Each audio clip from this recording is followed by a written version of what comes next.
Bonjour, nous sommes en 2018 dans le site de l'Institut Docteur Angélique dans une série de vidéos consacrée à l'étude de la crise qu'a connue l'Église en Occident à partir des années 60. Cette crise terrible qu'on peut presque qualifier d'apostasie, de perte de la foi, de l'arrachement de la foi dans toute une région. Et cette région, finalement, c'est pas seulement la France, c'est pas seulement l'Allemagne, c'est l'Occident. Ça comprend aussi le Canada, etc. Mais c'est d'abord en Europe qu'on voit ces choses-là, qu'on peut les observer. Et j'ai, dans les précédentes vidéos, manifesté quelques-uns des mécanismes qui ont, je dirais, à long terme, très long terme, puis à moyen terme, présidé à cela. À long terme, on pourrait dire que le succès extraordinaire de l'Église catholique au Moyen-Âge a été source d'orgueil civilisationnel, avec ses fruits qui ont été les guerres de religion et les conséquences, le rejet de la religion. Parce qu'il y a un traumatisme psychique à ces guerres qui ont pourtant fait peu de morts en comparaison des guerres politiques, mais qui, je dirais, psychiquement ont plus d'impact.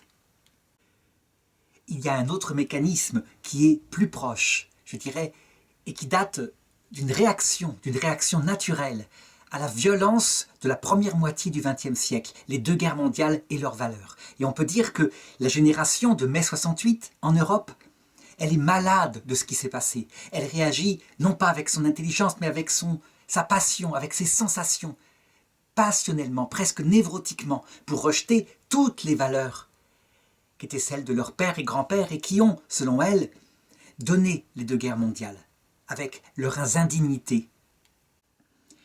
Parmi les choses rejetées, évidemment, c'est le domaine de la patrie, mais c'est aussi le domaine de la famille. Et il y a un autre domaine qui est rejeté passionnellement, c'est le domaine de la religion. Je l'ai dit, c'est un phénomène passionnel, ça veut dire qu'il ne faut pas chercher des faits objectifs, multipliables. En réalité, il y a des faits objectifs, mais ces faits sont peu de choses en comparaison de l'immensité de la résistance catholique, en particulier, à toutes ces idéologies. Qu'on se souvienne de Benoît XV face à la guerre 14, qu'on se souvienne, je dirais, de Pie XII, qui a été dénigré après la guerre, mais face à Hitler, puisque c'est lui qui écrit en 39, en 38 même, l'encyclique Mitbrennender Sorge qui condamne le nazisme. Et par ses actions secrètes, parce qu'après, il est obligé d'agir comme cela. Il y a, quand on agit face à Hitler en toute lumière, comme c'est le cas des évêques de Hollande, eh bien, on se fait massacrer. Les Juifs eux-mêmes se font massacrer. Eh bien, il agit vraiment par ses diplomates, et en particulier le futur pape Jean XXIII qui fait le tour des monastères en France et des évêchés pour dire qu'il faut protéger les Juifs. Ça a été reconnu après la guerre. C'est donc 20 ans plus tard que sortent toutes sortes de films, et après tout, il y a le droit de faire des films, mais que tous ceux qui mettent en cause la religion catholique comme étant criminels sont passionnellement gardés par cette génération, presque sans sens critique. Alors on pourrait dire, eh bien, ça vient pareil de la réaction aux deux guerres mondiales, puisque tout de même, la Première Guerre mondiale, même si elle a été déclenchée, en France en tout cas, par un gouvernement areligieux, tout de même, les catholiques y ont participé. Et donc, dans un grand jugement passionnel, tout est mis ensemble, bébé, eau du bain, etc. Mais je crois qu'il ne faut pas réduire à une réaction passionnelle ce qui s'est passé en mai 68. Il y a aussi un projet nouveau, quelque chose qui se construit, une idée d'un monde nouveau qui traverse cette génération. En effet, en rejetant tout ce qui s'est fait par le passé, l'idée, c'est de créer un monde enfin merveilleux, un monde en paix. Le pape Benoît XVI, en considérant cette génération qui est la sienne, se disait « Mais comment se fait-il que, alors qu'ils ont reçu un catéchisme solide, comme on recevait le même catéchisme avant la guerre 14, comment se fait-il que eux, ils l'ont rejeté violemment? Ça n'accrochait pas, il n'y avait pas cette soif de Dieu, pas cette soif de vie mystique. Comment se fait-il » C'est un mystère. J'essaierai d'élucider à la fin de cette vidéo les causes. Et je montrerai que, en fait, il ne faut pas y voir une théorie du complot, mais plutôt des grands phénomènes de génération.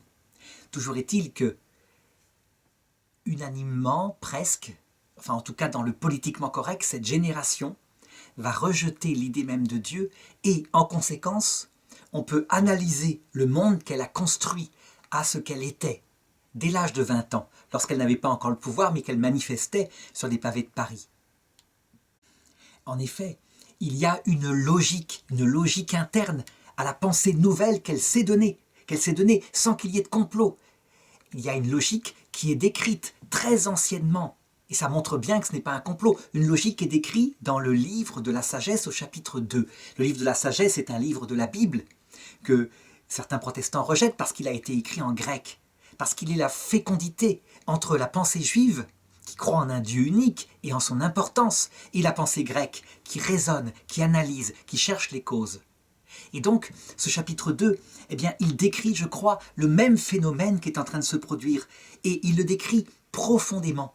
Il le décrit d'abord par sa cause, je dirais, essentielle. La cause, c'est quoi? Eh bien, c'est le rapport qu'une génération a avec le sens qu'elle donne à la vie.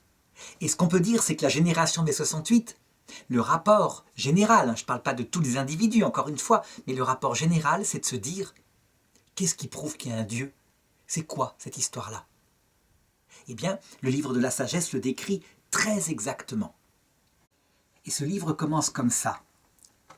Les hommes, sans piété, disent entre eux, dans leurs faux calculs, courte et triste est notre vie.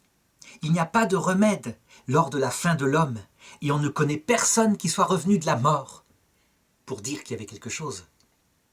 Nous sommes nés du hasard, donc de l'évolution. Mais quoi? Après quoi nous serons comme si nous n'avions pas existé. C'est une fumée que le souffle de nos narines, ça veut dire du vent, pas une âme spirituelle, certainement pas. Quelque chose donc de matériel. Et la pensée est une étincelle qui jaillit au battement du cœur. Je dirais presque, en termes modernes, on pourrait dire que la pensée jaillit de l'assemblage des neurones et elle disparaît avec les neurones. Qu'elle s'éteigne et le corps s'en ira en cendres et l'esprit se dispersera comme l'air inconsistant.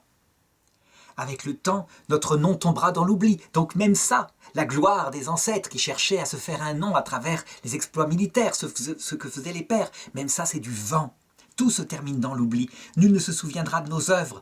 Notre vie passera comme les traces d'un nuage. Elle se dissipera comme un brouillard que chassent les rayons du soleil et qu'abat la chaleur. Oui, nos jours sont le passage d'une ombre, notre fin est sans retour, le sceau est apposé et nul ne revient. C'est absolument extraordinaire. On voit bien, la base de tout, c'est quoi? C'est l'absence de Dieu. L'absence de Dieu, manifestement. Qu'est-ce qu'a fait la génération des 68? Est-ce qu'on peut dire qu'elle a été manipulée pour être dans l'absence de Dieu? Je l'ai dit, il y a des mécanismes sociologiques, il y a certainement un rejet du catéchisme qu'on lui a imposé dans son enfance. La génération de ses pères, de ses grands-pères, lui a imposé cette formation. Et elle rejette tout. Donc, avec tout, il y a Dieu. Mais elle le rejette par conviction, véritablement. En tout cas, par conviction médiatique. Parce que je l'ai dit, ce qui caractérise une génération, ce n'est pas tous les individus, ce n'est pas non plus le fond des individus, c'est l'apparence, l'idée dominante, celle qui est du politiquement correct. Et donc partout, on voit cette génération insister sur le caractère absolument privé, complètement personnel, et on n'en débat certainement pas en public, de l'histoire de Dieu. Dieu, une hypothèse dont on se passe. Dans leurs réflexions philosophiques, on peut dire que tous les philosophes athées de cette période, comme Sartre, mais aussi Feuerbach, Nietzsche, etc., tout cela sont mis en valeur. Tout cela sont mis en valeur dans tous les cours de philosophie. Ça veut dire, c'est comme si c'était la pensée intelligente qui était celle du temps. Certains ont dit, mais il y a dû y avoir des gens qui leur ont imposé, c'était des jeunes. En réalité, c'était les convictions générales de cette génération. Je l'ai dit, c'est une génération qui pensait, c'est une génération qui avait ses convictions en fonction de ce qu'elle avait appris sur l'histoire passée. Après ça, évidemment, il y a eu la complicité de formateurs adultes, mais ils ont bien été mis en avant par cette génération. Les formateurs adultes qui, par exemple, enseignaient déjà à cette époque-là, en s'appuyant sur les écrits du IXe siècle, chez, je dirais, les anticléricaux, ou les écrits protestants du XVIe siècle, chez ceux qui détestaient l'Église, à savoir que toutes les guerres les plus violentes étaient dues à l'Église catholique qui avait fondé le totalitarisme, l'Église catholique qui se réduisait à l'Inquisition. L'Inquisition, chose mise en avant, aux abominables croisades, une agression contre des peuples innocents et tolérants, les peuples musulmans. Ça veut dire que l'histoire était repensée en fonction de cela. Repensée, en fait, dans un discours parfois marxisant, parce que l'Occident, lui, au XIXe siècle, avait conquis, effectivement, les terres musulmanes avec la puissance de ses armées. Mais au Moyen-Âge, c'était pas ça qui s'était passé. C'était plutôt l'islam qui avait conquis les terres chrétiennes de l'Afrique du Nord, de l'Égypte et jusqu'en Espagne. Donc, je dirais, une repensée de l'histoire en fonction de critères idéologiques, donc qui ont marqué les choses et qui ont donné une détestation générale de l'Église catholique, mais aussi des autres églises, mais un peu moins. On peut dire que la violence s'est surtout abîmée sur la grande institution maternelle de toutes les églises. Alors maintenant, une fois qu'on a posé donc le rejet de la source profonde, je pense, de toute pensée sociétale, à savoir est-ce qu'il y a un Dieu, est-ce qu'il n'y en a pas. Et là, une fois qu'on a posé que cette génération, dans son politiquement correct, je l'ai dit, pas tous les individus, avait admis que Dieu était une hypothèse parfaitement aléatoire. Quelles sont les conséquences? Quel est le monde qu'elle a construit? Eh bien, le livre de la sagesse le décrit. Et on peut le deviner tout à fait comme cela. Si la gloire est du vent, que notre nom se termine de toute façon dans l'absence et dans le néant, si nous sommes une vapeur née en un instant et qui disparaît tout de suite après, quelle est la seule chose qui compte, qui est intelligente, qu'il faut faire avant de retourner au néant? Eh bien, voilà ce que dit le livre de la sagesse. C'est donc toujours au chapitre 2, à partir du verset 6. « Venez donc et jouissons des biens présents. Usons des créatures avec l'ardeur de notre jeunesse. Enivrons-nous des vins de prix et des parfums. Ne laissons pas passer la fleur du printemps. Avant qu'elle ne se fane, on pourrait ajouter avec Ronsard. Couronnons-nous des boutons de rose avant qu'ils ne se fanent. Qu'aucune prairie ne soit exclue de notre orgie. Laissons partout des signes de notre liesse, car telle est notre part, tel est notre lot. » Je l'ai dit dans la précédente vidéo, il y a une parole de Saint Jean qui dit que tout ce qui est dans le monde se résume en 3 choses. La convoitise de la chair, il le met en premier. Ça veut dire les plaisirs, la nourriture, le sexe, etc. Deuxièmement, il dit l'orgueil de la richesse, ça veut dire l'argent, la possession. La possession, pas seulement d'argent, d'ailleurs de richesse intérieure aussi, pourquoi pas, dont on se vante, son brio, etc. Et la concupiscence des yeux, à savoir la vanité, être regardé, être reconnu comme un grand. Eh bien, la valeur que met en avant mai 68, c'est pas tellement, finalement, la gloire. C'est pas tellement, en tout cas, cette génération s'en défend, l'argent. Ça ne va pas durer, parce que l'argent, c'est le nerf de la guerre, c'est ce qui permet de dominer sa propre vie. Mais la finalité, ce qui donne le but, un but intelligent pour vivre, et qui, après tout, passera peut-être, mais au moins on en aura profité, c'est le plaisir. C'est la génération du plaisir. On voit surgir, effectivement, dans les barricades de mai 68, des slogans comme « Jouissons sans entrave »,« Faites l'amour, pas la guerre », ça par opposition à ce qu'avaient fait les générations précédentes. Un rejet en Amérique de la guerre du Vietnam, encore quelque chose qui est lié à la gloire, à la volonté de conquête. On peut dire qu'en Europe, en tout cas, cette volonté de conquête, on la rejette, on la vomit. Et, par exemple, les conquêtes de la colonisation au XIXe siècle sont presque réduites à une affaire fasciste qui n'a produit que du négatif, qui est de l'impérialisme européen. Attention, il y a une part de vérité là-dedans, il y a une part de vérité. Mais, comme je l'ai dit, comme le jugement n'est pas raisonnable, mais passionnel, il y a aussi une part énorme d'erreur. Parce que ce qu'a apporté la science occidentale à ces nations la médecine, l'école, etc. Les routes, ça, on ne devrait pas le rejeter normalement si on avait un jugement de la raison. Si on veut comprendre, en ne se servant pas de la Bible, ce qu'il s'est passé là, ce qui est une conséquence de l'idée que le monde, on doit être heureux avant de mourir tant qu'on est jeune, eh bien, il suffit de regarder un grand prophète de cette époque-là, un prophète au sens prophète du monde, qui est John Lennon. La chanson, je dirais, étendard de cette génération, magnifique, c'est la chanson Imagine de John Lennon. Imagine qu'il n'y ait pas de Dieu au-dessus, pas d'enfer au-dessous, donc rien de tout cela qui a produit toutes les guerres, tous les fanatismes. Imagine qu'il n'y ait pas de frontières, que les hommes soient frères, qu'ils puissent rentrer dans les pays l'un de l'autre. Ça veut dire pas de nation, cette nation qui a provoqué la guerre, les 2 guerres mondiales, mais une grande fraternité humaine, de l'humanité tout entière. Et il dit, ce serait le paradis. Imagine cela, ce serait le paradis. Eh bien, c'est l'hymne, on peut dire, de cette génération. Manifestement, il se réduit à ça. Il faudrait ajouter, évidemment, la recherche du plaisir individuel. Et ça, c'est pas trop dit dans la chanson. On se donne des valeurs tout de même de noblesse, mais l'une des valeurs essentielles, je l'ai dit, c'est le plaisir. La condition du plaisir, pour qu'il soit libre, sans entrave, c'est évidemment de bannir tout ce qui empêche un plaisir libre et sans entrave, tout ce surmoi, comme disait Freud. Autrement dit, ces valeurs morales qu'on veut imposer de l'extérieur à des gens et qui les empêchent de profiter de la vie. Et donc, on va le voir, une nouvelle morale est construite à cette époque-là. Avant, on disait, il faut aussi respecter la nature humaine. Par exemple, il y a quelque chose qui est sacré, le droit profond des enfants à avoir un père et une mère, si c'est possible. Un père et une mère, c'est fondamental. Et donc, si des enfants sont adoptés, ça, c'est intouchable. Il faut leur trouver une famille solide au mieux qu'on peut. Et éventuellement, qu'ils puissent avoir accès à leurs racines après.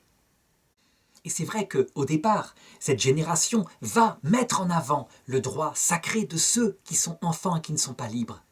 Mais la morale qui va se construire petit à petit et qui va emporter tout, c'est que tout est bon du moment que c'est voulu entre 2 personnes adultes consentantes. Voilà. Et évidemment, si ce ne sont pas des personnes adultes consentantes, la violence, la pédophilie vis-à-vis des enfants, tout cela est en dehors de la morale. Mais le reste, tout est bon. À la rigueur, si quelqu'un décidait quelque part, et c'est arrivé une fois, parce qu'il avait une pulsion interne en lui, de se faire manger par un autre qui lui est volontaire, tandis que la personne qui veut être mangée est volontaire aussi, et que l'autre l'assassine pour le manger, eh bien, à la rigueur, profondément, c'est sa liberté profonde. On n'est pas allé jusque-là, cet homme-là a été condamné, mais tout le reste, tout ce qui était entre adultes consentants, était considéré comme moral. L'immoralité étant dans le fait qu'il n'y avait pas consentement. C'était donc les valeurs de cette époque-là, mises en avant par exemple dans les cours de morale, de religion partout, les valeurs que réclamaient les jeunes, dont ils voulaient parler, c'était la liberté et la tolérance, respecter la liberté d'autrui.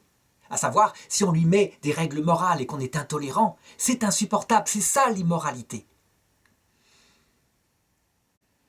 Je dirais qu'il y a eu des marqueurs qui ont été posés pendant l'activité de cette génération et qui sont, je dirais, comme des signes comme prophétiques de cette liberté chèrement conquise.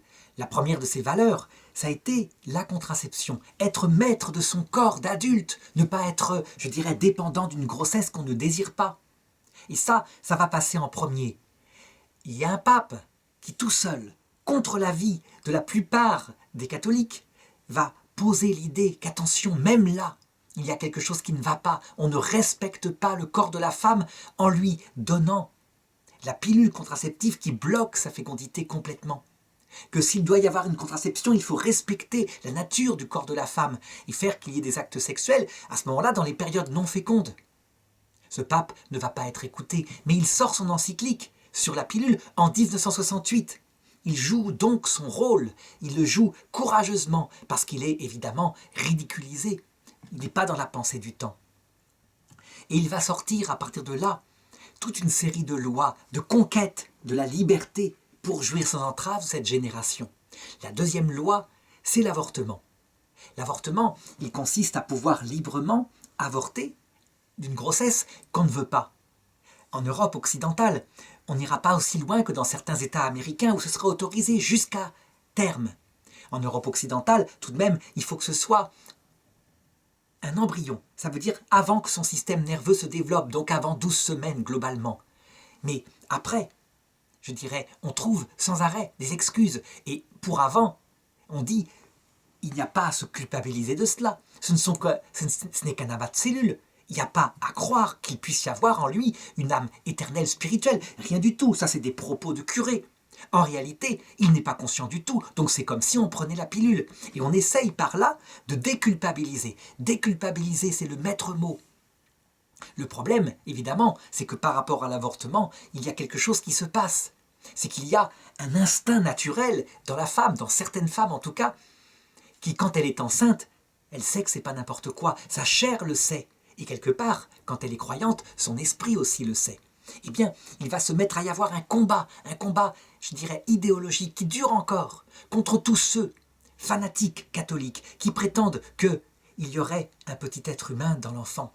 Et la dernière loi en date, elle date de François Hollande en 2016, qui condamne les sites qui osent dire que un traumatisme post-avortement existe dans certains cas. Elle condamne pour fake news, fausses nouvelles, fausse diffusion de fausses informations sur Internet.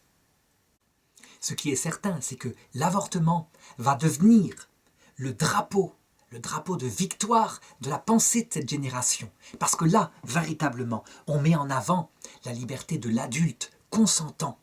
L'adulte qui peut faire quelque chose, y compris face à ce qu'impose la nature. Il peut y réagir. Et après, ça va être le déclin, je dirais, les choses vont se décliner. Par exemple, le mariage homosexuel qui va apparaître à partir de l'an 2000, le mariage homosexuel, le mariage célébré civilement, avec éventuellement possibilité d'avorter, et même l'idée de la mère porteuse, parce qu'évidemment, un mariage homosexuel ne donne pas d'enfant, eh bien, ça va être une des autres conquêtes de cette liberté. Et les choses vont être poussées très très loin, parce que, étape par étape, s'il y a des conquêtes, il n'empêche que cette génération vieillit, et que le plaisir qu'elle s'est donné, un peu comme la cigale qui a dansé tout l'été, eh bien, ce plaisir, il commence à approcher de l'automne. Et donc, à un moment donné, elle va être confrontée à quelque chose auquel elle ne s'attendait pas dans sa jeunesse, à savoir la confrontation au néant qu'elle a proclamé comme étant le terme de la vie. Et donc, à l'angoisse qui remonte lorsqu'on se met à penser au néant. Cette angoisse qui gâche le plaisir, qui gâche la vie. Oh, elle avait été confrontée bien avant à cela. Parce qu'en fait, jouir sans entrave, librement, être même dans sa volonté de plaquer celui avec qui on n'a plus de plaisir sentimental ou sexuel, être défendu parce qu'on est moral, parce qu'on cherche son plaisir, être défendu par la morale du jouir sans entrave, ça va extérieurement. Mais intérieurement, ça laisse un goût d'amertume, un goût de solitude, et les conséquences sont là avec les divorces, les familles déchirées. Il n'empêche que, confrontée à l'approche de la mort, partout cette génération va se mettre à réclamer la liberté ultime, qu'elle peut s'appliquer elle-même individuellement, par des médicaments, mais la liberté ultime reconnue par l'État, reconnue par les médecins, qu'on oblige les médecins à appliquer, comme étant dans leur rôle médical, la liberté de mourir, qu'elle appelle mourir dans la dignité, ça veut dire d'arrêter sa vie, s'euthanasier, quand on n'a plus envie de vivre. Alors, les choses vont se mettre en place peu à peu dans certains pays. Par exemple, en Belgique. En Belgique, la loi va être votée dans les années 2002-2003. Et puis, elle ne va pas cesser de s'élargir. La loi qui au début est très sévère, qui demande 3 lettres faites par un adulte consentant, c'est quelque chose, je l'ai dit, dans la morale de l'adulte consentant. Eh bien, elle va ouvrir une porte de Pandore, si bien que très vite, 10 ans plus tard à peine, la loi va s'élargir à des enfants, à des malades mentaux. On ne va pas oser le faire, mais on va l'appliquer à des malades mentaux. Jusqu'à, à un moment donné, un ordre religieux catholique, saisi par les membres laïcs de cette génération des 68, qui se disent catholiques, et qui va imposer dans cet ordre religieux catholique qui s'occupe des personnes handicapées en Belgique, la possibilité de les euthanasier. Avec la réaction, la grande résistance de leur supérieur général à Rome. Ça s'appelle les frères de la charité. Et celui qui va résister s'appelle le frère René Stockman. Donc on le voit, il y a effectivement une nouvelle morale qui s'établit, qui n'a plus rien à voir avec la morale de l'Église, qui elle voulait respecter la nature humaine créée par Dieu, et donc respecter aussi les engagements moraux, qui ne se fondent pas seulement sur le plaisir, mais sur le devoir de ne pas trahir celui à qui on a donné sa parole, par exemple dans le mariage. Une nouvelle morale s'établit avec la liberté spontanée pour être heureux parce que la mort arrive. Et cette morale, elle s'établit de plus en plus. Il y a, à ce moment-là, décrit le livre de la sagesse, une troisième étape qui se met en place en même temps. La troisième étape, c'est que, en fait, jouir sans entrave, être centré sur son propre plaisir immédiat, ça laisse un goût d'amertume à la conscience morale, parce que l'homme a une conscience morale. Et donc, ça empêche de jouir cette conscience morale. Résultat, tous ceux qui vivent différemment, qui ont une autre idée, deviennent comme des reproches vivants, insupportables par la violence qu'ils étalent, la violence qui est parfois bien involontaire. Si bien que le livre de la sagesse décrit une troisième étape qui se réalise et qui consiste à persécuter ceux qui n'acceptent pas cette morale de la liberté pour jouir sans entrave. Donc ça se trouve décrit, toujours dans le livre de la sagesse, à partir du verset 10, chapitre 2, verset 10. Et voilà ce que dit le livre. C'est extrêmement fort et je vais raconter après comment ça s'est passé. Opprimons le juste qui est pauvre. N'épargnons pas la veuve. Soyons sans égard pour les cheveux blancs chargés d'années du vieillard. Que notre force soit la loi de la justice, car ce qui est faible s'avère inutile. Tendons des pièges aux justes, puisqu'ils nous gênent et qu'ils s'opposent à notre conduite, parce qu'ils nous reprochent nos fautes contre la loi et nous accusent de fautes contre notre éducation. Il se flatte d'avoir la connaissance de Dieu et se nomme enfant du Seigneur. Il est devenu un blâme pour nos pensées et sa vue même nous est à charge. Sa vue même nous est à charge. Je l'ai dit, quelqu'un comme saint Thomas d'Aquin dit que l'homme, dans sa conscience morale, a quelque chose qui n'est pas table rase. Il a ce qu'il appelle une syndérèse, S-Y-N-D-E-R-E-S-E. Ça veut dire une marque du bien et du mal qui a été mise par le Créateur de manière innée. Par exemple, pour tout homme, et même pour un enfant, dès qu'il est capable de conscience, l'injustice le choque énormément. Par exemple, si dans une famille, un des enfants est plus aimé par les parents, les autres en souffrent énormément, tout petit, parce qu'il y a justement ce sens inné de la justice. Et c'est la même chose, par exemple, lorsque on trahit quelqu'un qu'on aime, quelqu'un à qui on a donné sa parole. Je veux dire par là que si, par exemple, dans un couple, tout d'un coup, l'un des deux n'éprouve plus de plaisir à être avec l'autre, et du coup s'estime en droit de rompre ses promesses et de s'en aller, alors quelque chose dans sa conscience morale lui dit que finalement l'autre n'était que l'instrument de sa petite jouissance, et il le sait. Et quelque part, il y a une souffrance. C'est une souffrance qui n'est pas forcément psychique, qui n'est pas ressentie, mais une souffrance spirituelle de l'esprit. Et donc, lorsqu'il y a des hommes qui le disent parfois par leur simple comportement fidèle, eh bien, ils sont gênants. Et on va voir se multiplier à cette époque-là la moquerie, le ricanement, par rapport à ceux qui, dans les milieux artistiques, s'efforcent d'être fidèles à leurs femmes et le sont calmement, paisiblement. On les ridiculise, ils sont un peu gnangnans, etc. La plus violente des luttes va porter contre le pape Jean-Paul II, parce que Jean-Paul II, il rayonne la joie de vivre, la santé, l'amour de Dieu, et il insiste pour rappeler sans arrêt au peuple européen, mais aussi au peuple africain, la fidélité dans le mariage. Le fait que les enfants ont une âme, qu'on les retrouvera de l'autre côté de cette vie. Et il fait même de sa mort une sorte de geste pour montrer qu'il ne faut pas, je dirais, éliminer les vieillards, mais que la mort peut être une vie montante vers le ciel, qu'elle a un sens, sans pousser les choses jusqu'à l'acharnement thérapeutique, puisqu'à un moment donné, dans sa maladie de Parkinson, il va accepter qu'on arrête les soins curatifs pour passer à ces soins palliatifs. eh bien, dans toute son action, il sera profondément dénigré, haï par ceux qui sont les tenants de la pensée de la liberté.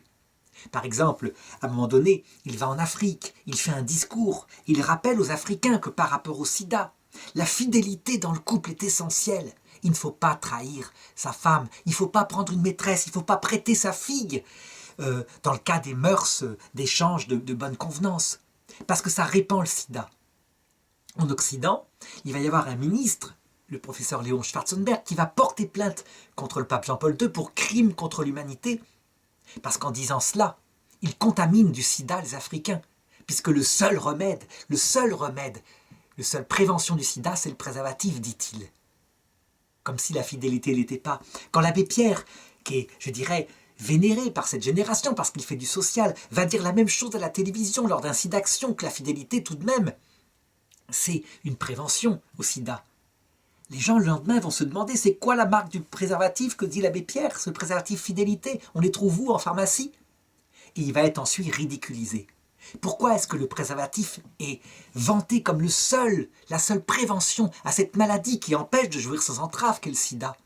Eh bien parce qu'avec un préservatif, on peut continuer de coucher ensemble. Alors que si c'est la fidélité, il y a une loi morale au-dessus de son plaisir. Et ça, c'est insupportable. Donc, on va persécuter le juste. Par sa vie même, le fait qu'il existe, il devient gênant. Mais en réalité, ce n'est qu'une apparence tout cela. Toute cette violence médiatique des années 80-90 contre le pape Jean-Paul II, eh bien, elle se traduit en même temps, il faut bien le comprendre, fondamentalement, profondément, lorsqu'on discute en privé avec ces gens qui, par ailleurs, sont les mêmes qui ricanent ou qui sont violents par rapport à Jean-Paul II et par rapport au catholicisme dans les médias. Eh bien, en privé, ils sont là et ils reconnaissent leur malheur, leur solitude, que ça porte des fruits, je dirais, froids, cette sagesse-là. Je dis bien que ça se passe en privé, parce que médiatiquement, donc du côté de la génération mai 68, c'est-à-dire l'aspect extérieur, visible, évidemment, pour passer dans les médias, il faut avoir son passeport d'adhésion à la pensée unique, un peu comme la marque 666 sur le front et sur la main, sinon on ne peut pas être invité. Il faut faire, je dirais, sa proclamation, comme quoi, eh bien, évidemment, la plus grande avancée de tous les siècles quasiment, en tout cas du XXe siècle, c'est l'avortement. La liberté de la femme y est merveilleuse. Ça, c'est nécessaire. Si quelqu'un a une pensée différente, il risque, à cette époque-là, une mort sociale, véritablement. Et c'est ce que cette génération va tenter de faire avec l'Église catholique. Parce que l'Église catholique, il y a quelque chose en elle de spécial. Certes, des pans entiers, des prêtres, des évêques, adhèrent complètement à la pensée dominante du temps et sont des ennemis mortels du pape Jean-Paul II, du pape Benoît XVI, du pape François, qui s'obstinent à garder la foi de toujours. Il n'empêche que, parce que le discours de ces papes porte, est quand même entendu par la conscience profonde des gens, eh bien, on essaye de le faire taire, en le rendant insupportable. Et donc, c'est cette époque-là qui va voir réduire l'histoire de l'Église, je dirais un peu à l'histoire d'une maman, très belle, très aimée, mais qui aurait une verrue sur la joue. Et on montre sans arrêt, la verrue, toujours l'événement qui a été négatif à tel moment de l'histoire, si, quelquefois en le falsifiant, en déformant le visage de l'Église. Il y a certaines choses qui sont vraies parfois, mais beaucoup de choses qui sont très exagérées, de manière à casser définitivement, dans le cœur de ceux qui ont encore des scrupules, ce visage de l'Église. L'une des choses significatives va être, par exemple, à partir des années, on va dire, 95, les scandales de la pédophilie dans l'Église, qui sont réels, qui touchent à peu près 3% des prêtres, de même qu'ils touchent 3% des pasteurs, 3% des pères de famille. C'est un problème de la nature masculine. Mais il y a des prêtres qui le font. On pourrait dire qu'il faut dénoncer cela, et c'est important. Et manifestement, je me rappelle que dans les années 95, quand une mère de famille m'avait expliqué, lorsque j'allais suivre mon agrégation à Louvain-la-Neuve, que son fils avait été abusé par un prêtre qui était son parrain, je lui avais dit que c'était scandaleux parce que les évêques ne portaient pas plainte devant les procureurs de la République en France et qu'il fallait donc porter plainte directement devant le procureur. C'était la seule manière de faire. Il va y avoir l'affaire Dutroux qui va rendre les choses conscientes de la pédophilie, donc de ce crime contre les enfants. Toutes les couches de la société, à savoir pas seulement l'Église, qui va prendre conscience qu'il y a là un comportement qui est irréformable, que les gens récidivent, mais aussi la génération mai 68, parce qu'il y a crime contre une personne non consentante. Donc on peut dire qu'il y a là quelque chose qui rejoint les deux sagesses. Mais ce qui va se passer, et ce qui montre bien qu'il y a toujours cette réaction passionnelle, c'est qu'on ne va parler quasiment, que de la pédophilie des prêtres, comme si ils étaient ceux-là, les boucs émissaires de tous les crimes d'une génération. La génération du jouir sans entrave, la génération de ceux qui, en mai 68, disaient qu'il fallait libérer l'amour possible sexuel entre les enfants et les adultes, parce que c'était de toute façon initier les enfants avec quelqu'un d'expérimenté. Je pense à Cohn-Bendit, je pense à d'autres comme ça qui en ont véritablement parlé. Eh bien, de fait, ça va être utilisé exagérément contre l'Église. Mais je dirais, ce n'est pas nouveau. Parce que, toujours au point de vue psychologique, quand un crime est commis par un prêtre, ça a une puissance psychique pour scandaliser les gens, autant aussi forte que si 10 000 pères de famille le faisaient. On peut dire ça. Parce que, et c'est normal, c'est un homme de Dieu. Mais là, ça va être poussé pour détruire l'autorité morale de l'Église, pour la réduire, y compris dans ses autorités, à rien. C'est le mécanisme que décrit le livre de la sagesse et qui est donc tout à fait compréhensible. Alors avant de terminer cette vidéo sur la génération mai 68, il me reste maintenant à me demander, est-ce qu'il y a eu complot? Est-ce qu'il y a eu complot organisé par des groupuscules de gens qui tiraient les ficelles pour expliquer ce mécanisme? Eh bien moi, je maintiens, je le dis, que toute explication qui fonctionnerait par une théorie du complot ne touche pas la cause profonde. Évidemment qu'il y a eu des groupuscules qui ont travaillé efficacement, comme, je dirais, des lobbies de gens convaincus à répandre la pensée que j'ai indiquée, à savoir, de toute façon, il n'y a pas de Dieu, c'est idiot, c'est une hypothèse, et donc profitons-en, et éliminons toutes les forces réactionnaires qui nous empêchent d'en profiter. Mais il faut arrêter d'accuser des groupuscules, même si ceux-là, comme les francs-maçons, ont été au cœur de l'histoire. Les groupuscules en question, ils ont été parfois dépassés par les choses. Il faut bien se rendre compte que c'est la majorité de cette génération qui le voulait. Par exemple, si on prend l'euthanasie, eh bien, il n'y a rien à faire, on fait des sondages. Les gens ont peur de mourir comme des chiens et qu'on leur impose la souffrance. Et donc, ils veulent pouvoir, s'il le faut, avoir la liberté de se suicider. Ils veulent pouvoir avoir, et ça c'est en majorité. Ça veut dire qu'il y a une pensée réelle dans le peuple qui se dit que, a priori, ça n'a pas de sens. La mort n'a pas de sens. Et donc, puisque ça se termine dans le néant, autant arrêter les choses. Mais que cette génération, en même temps, a l'idée, l'espoir que ça a un sens et que la mort en question aboutit à un autre monde. D'où l'intérêt profond, angoissé qu'elle a pour Jean-Paul II jusque dans sa mort. L'être humain, il est divisé. Si on juge comme ça l'être humain de l'extérieur, on se dira « l'Église catholique est morte et bien enterrée, c'est fini ». C'est une erreur. Parce qu'il y a le cœur de l'homme qui est là, profondément caché, et qui est présent, y compris dans la génération des 68 vieillissante. Je crois donc que la cause profonde, c'est le traumatisme des 2 guerres mondiales. C'est la réaction au traumatisme des 2 guerres mondiales, une réaction, je dirais, qui rejette tout ce qu'avaient vénéré les précédents. C'est une réaction pulsionnelle, une réaction névrotique, mais une réaction d'une génération. Et pas de tous ses membres, plutôt du politiquement correct d'une génération. Quand cette génération passera, il y aura une autre génération. Et l'autre génération, elle sera confrontée à d'autres souffrances, comme par exemple l'absence de sens profond à la vie, la fragilité des couples, parce que fonder un couple sur le seul sentiment amoureux, c'est du vent. Parce qu'il faut aussi l'engagement, l'honneur, le devoir. C'est une dimension de l'homme. Et donc, c'est toujours comme ça que ça se passe.